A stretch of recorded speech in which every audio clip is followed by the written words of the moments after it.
Abre comigo em Salmo 125, queridos. Salmo 125, outra forma que Deus nos trata, né? Que Deus cuida de nós. Verso 1. Os que confiam no Senhor são como o monte de Sião, que não se pode abalar, mas permanece para sempre. Como os montes cercam Jerusalém. Veja só, como os montes cercam Jerusalém. Assim o Senhor protege o seu povo, desde agora e para sempre. Como é que Deus nos protege, queridos? O versículo aqui nos fala, como montes que cercam uma cidade.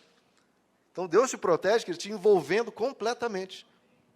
Ele te envolve, Ele te protege como um pai abraçando uma criança, totalmente envolta nos braços do Pai. Você está guardado, queridos. Jesus diz lá, quando Ele se aproximava de Jerusalém, olha, Ele fala assim, quantas vezes eu quis colocar vocês, como uma galinha coloca os pintinhos debaixo das suas asas, mas vocês não quiseram. Então, esse é o propósito de Deus. Ele vem como uma galinha que quer colocar todos os pintinhos debaixo das asas. Essa proteção, esse cuidado, esse olhar de carinho, né, que Deus tem por nós de nos proteger. Vocês já pararam para pensar quantas vezes Deus já lhes protegeu de coisas que vocês sequer imaginaram que ia acontecer?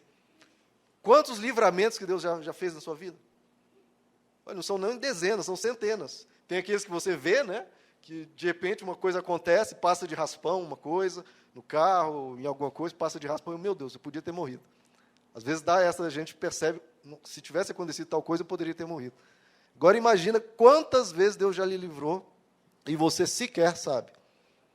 E chegar lá no céu, você vai poder ver tantas vezes que você poderia ter morrido, poderia ter passado por tragédias terríveis, e Deus te guardou. E é engraçado que eu com a Esther assim, o tempo todo. Todo dia eu livro ela da morte. Todo dia. É impressionante, queridos. Seja na tomada, seja pegando faca, seja põe na cama e ela logo está querendo se atirar, cabeça abaixo. Então, é o tempo todo. E é o tempo todo também Deus conosco, porque se Deus não agir um dia na nossa vida, a gente morre. Um único dia que não tem o olhar de proteção dele, a gente morre. Certo dia eu estava lá, a minha esposa e o Petros, na cama, e a Esther ali, né? Andando para ali e para cá na cama, e aí ela sentou. Ótimo, sentada, né? Só que ela sentou e o colchão afundou e ela virou para trás. Virou para trás e caindo. Ia cair de cabeça assim no chão. Só aquela hora que você não sabe nem de onde veio a velocidade. Eu só peguei no cantinho da roupa, ela ficou pendurada assim, todinha de cabeça para baixo, assim, no canto da cama, e eu segurando. Aí eu fui lá e peguei, né? Mas assim, quantas vezes Deus pega a gente assim, pelo fiapo da roupa para nos guardar, né? Aquela mão invisível que está nos guardando, queridos. Você não sabe quantas vezes Deus te guardou e te protegeu. E essa proteção, às vezes, é de forma que, às vezes, a gente não sabe, né? Que, às vezes, parece até um ataque, mas é uma proteção. Né? Às vezes, você tem que dar um remédio para uma criança que está com febre ou está com alguma coisa, e o remédio, geralmente, tem um gosto amargo, né? Um gosto horrível para a criança que só gosta do doce, né?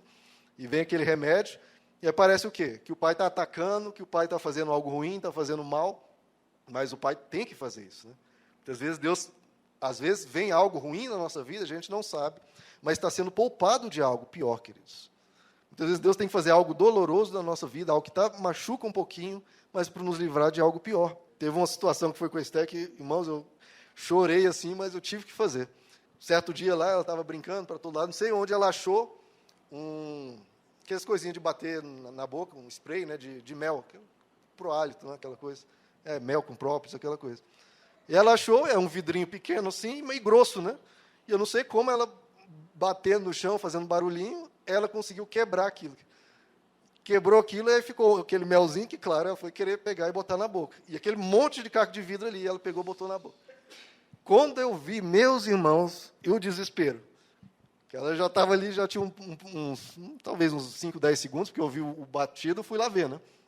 E ela já tinha ingerido ali o melzinho, possivelmente com caco de vidro. E aí, o que o pai faz, né? Várias coisas, não fazer nada e cruzar os dedos. A pessoa não faz nada, cruza os dedos, de manhã, de noite, a criança morre, ou começa a vomitar sangue, ou algo assim. Ou vai correr para o hospital, mas até você chegar no hospital, ser atendido, aquela coisa, pelo menos 1 hora, que ele já entrou ali rasgando tudo no intestino. Você não sabe o tamanho do pedacinho de caco de vidro que ela comeu. E aí mesmo eu falei, agora tem que ser pai. Agora vou ter que ser forte. Peguei ela pelas costas, peguei o dedo, enfiei a garganta abaixo dela, Nossa, irmão de Deus. Eu chorava, e ela gritava, e eu botando o dedo na boca dela, boca. E até que ela começou a cuspir, e vomitou lá um pouquinho de mel e tinha uns pedacinhos de caco de vidro.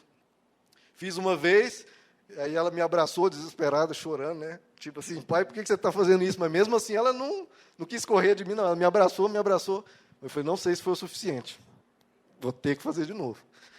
Meu Deus, irmão. Abracei de novo, falei, você aguenta aí que o papai também está sofrendo. Botei o dedo lá, ela gritava, berrava, vomitou lá e botou mais um pouquinho para fora. Falei, pronto, está resolvido. E às vezes o pai tem que fazer isso, queridos. E dói no pai, às vezes mais que na criança, mas tem que fazer. Tem que fazer, não existe opção. Se é um bom pai, o bom pai tem que fazer. Isso que parece um ataque, uma violência, algo cruel até, mas era para proteger. Era para salvar. E às vezes Deus entra na nossa vida e tem que fazer coisas para arrancar de nós cacos de vidros, coisas que vão nos cortar por dentro. Vai nos cortar por dentro, queridos. E Deus às vezes tem que entrar para nos tirar isso. E Ele faz com muito amor. Ele não faz como um pai vingativo, uma pessoa vingativa, cruel, nos tratando como, não, você não presta. Não, Ele faz com amor, querendo tirar de nós o que vai nos fazer mal. E às vezes a gente não entende isso, né, queridos? Tem até uma situação, queridos, que às vezes, eu acho que antigamente as pessoas tinham essa sabedoria, hoje perdeu-se um pouco nisso. E eu faço questão que a gente leia. Abra comigo Isaías 57. Um versículo da Bíblia que é quase desconhecido, querido, mas tem uma sabedoria imensa. Isaías 57. Também uma atitude que Deus faz, às vezes, que dói no coração dele, mas ele tem que fazer. O justo, Isaías 57, verso 1. O justo perece, e ninguém pondera isso em seu coração. Homens piedosos são tirados, e ninguém entende. Que os justos são tirados para serem poupados do mal. Então, por que às vezes, querido, uma pessoa, né, de Deus, um homem de Deus, uma mulher de Deus, que está na igreja, está servindo e tudo, de repente morre? De repente morre. Vamos ler o verso 2 também. Aqueles que andam retamente entrarão na paz, acharão descanso na morte. Por que às vezes os justos são tirados, né? Que eles morrem, né? Do nada. E o versículo fala. Muitas vezes são tirados para serem poupados do mal. Para ser poupados de algo pior, queridos. Então que a gente tem essa sabedoria que muitas vezes Deus leva embora pessoas para poupar aquela pessoa de uma vida difícil, Deus olha, queridos, Ele sabe o futuro, Ele sabe se aquela pessoa continuasse viva, ela ia sofrer muito mais. Ele leva para a glória. E aquela pessoa vai sofrer? Não vai sofrer mais um segundo. Vai passar a eternidade com Deus. Vai estar feliz. Então, que a gente tem esse senso de eternidade. A morte de um cristão, de uma pessoa justa, não é uma tragédia. Pelo contrário, ele está indo para o colo de Deus, para a graça de Deus, para estar junto com Deus. E às vezes Deus leva para poupar do mal. É o que está escrito aqui, para poupar do mal. Às vezes aquela pessoa que está firme na igreja, amanhã pode se tornar um drogado, pode cometer um assassinato, num acesso de ira, passar 30 anos na cadeia, e Deus olha isso e vai fazer o quê? Não, se agora ele está bem, agora ele está tranquilo, vou levar ele para a glória. Não existe morte, queridos, para o cristão, não existe. Ele vai para a eternidade, vai para a graça de Deus, e às vezes Deus leva e vai achar descanso na morte. Outro papel do pai, queridos, o que o pai faz? O pai tem a obrigação de ensinar os filhos, né? Salmo 38, verso 8, Deus diz, eu o instruirei e o ensinarei no caminho que você deve seguir, e eu o aconselharei e cuidarei de você. De novo, sempre no papel de pai, querendo ensinar, querendo cuidar, querendo ver o filho crescer. E é assim que o pai muitas vezes tem que dizer não, né? Das tarefas duras do pai é dizer não para o filho. O próprio Deus diz também, né, nos 10 mandamentos, não matarás, não adulterarás, não furtarás, não darás falso testemunho, não cobiçarás. O papel do pai, muitas vezes, é colocar limites. É falar, filho, aqui não. Não, não, não. Isso é uma das palavras que eu acho que a Esther já sabe o que quer dizer, é não. Porque toda hora está falando, Esther, não, não, perigoso, não, não, não. E ela já entende, ela ri, sai correndo, depois volta, né? Para ver se virou sim. Mas não virou sim, não. Não, isso é uma tarefa dura do pai. E muitas vezes provoca o choro, né? Tirar da mão da criança algo que ela está brincando, mas que é perigoso, provoca o choro. Mas o pai tem que fazer, queridos. O pai tem que falar não, muitas vezes. E Deus, da mesma forma, muitas vezes, Ele vai falar não. Quando você pedir o pão, Ele não vai te dar uma pedra, Ele vai te dar um pão ou algo melhor. Mas quando você pedir a pedra, quando você pedir a serpente, ele vai dizer, não, meu filho. Então, muitas vezes a gente ora, Senhor, eu quero tal coisa, e Deus vai falar, não. Né? Então, que a gente aprenda também a ouvir o não de Deus. Né? Às vezes, uma pessoa tem um relacionamento que é problemático, a pessoa do outro lado é briguenta, tipo, vai trazer um problema se casar, se viver junto e tudo, e Deus está falando, não, não, não. E se a pessoa insiste, vai ter problemas. Então, que a gente aprenda, né, queridos, a ouvir o não de Deus. Quando Ele disser não para nós, não é que Ele quer ser dominador, não é que Ele quer ser tirano, né? Às vezes o bebê fala, que pai chato, né? Ou a criança fala, que pai chato, tudo é não, não, não. Mas o pai está ganhando alguma coisa com aquilo, queridos? Não ganha nada, o pai não ganha nada. Dizendo não para o filho, para não querer comer McDonald's todo dia, para não botar o dedo na tomada, o pai não ganha nada com isso. E o objetivo não é dele, não é ser tirano, o objetivo dele é cuidar. E o pai tem essa obrigação. Abra comigo em Hebreus capítulo 12, queridos. Outra tarefa dura do pai. Se o pai ensina, se o pai diz não, se o pai explica, se o pai mostra, o pai dá o exemplo, faz tudo e a criança continua querendo aquele mal. O que o pai tem que fazer, queridos? Hebreus 12, verso 5. Vocês se esqueceram da palavra de ânimo, veja, de ânimo, não é de repreensão, não é de castigo, não é de ânimo, que ele lhes dirige como a filhos. Meu filho, não despreze a disciplina do Senhor, nem se magoe com a sua repreensão, pois o Senhor disciplina a quem ama. Pois o Senhor disciplina quem ama e castiga todo aquele a quem aceita como filho. Suportem as dificuldades, recebendo-as como disciplina. Deus os trata como filhos. Deus os trata como filhos. Ora, qual o filho que não é disciplinado por seu pai? Se vocês não são disciplinados, e a disciplina é para os filhos, para todos os filhos, então vocês não são filhos legítimos, mas sim ilegítimos. Além disso, tínhamos pais humanos que nos disciplinavam, e nós o respeitávamos. Quanto mais devemos submeter-nos ao Pai dos Espíritos, para assim vivermos. Nossos pais nos disciplinavam por curto período, segundo lhes parecia melhor, mas Deus nos disciplina para o nosso bem, veja, para o nosso bem, para que participemos da sua santidade.